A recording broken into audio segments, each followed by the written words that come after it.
বলছেন এ ব্যাপারে তারা গাফেল, যে আমি একদিন হিসাব দিব, এই হিসাব দিয়ে আল্লাহ যদি আপনার আমার হিসাব নেয়, তখন আপনি আমি হিসাব দিয়ে জান্নাতে যেতে পারব। আল্লাহ রাব্বুল আলামিন কাহারও হিসাব নিবেন আর কাহারও হিসাব আল্লাহ দিয়া দিবেন।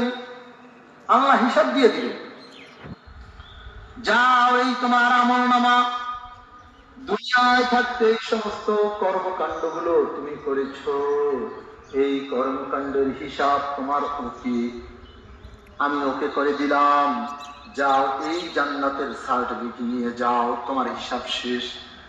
কিছু মোমেনরা বসে থাকবে, রাসূল পাক সাল্লাল্লাহু আলাইহি ওয়াসাল্লামকে জিজ্ঞাসা করা হয়েছে ওই হিসাবের দিনটা কত বড় দিন হইবে।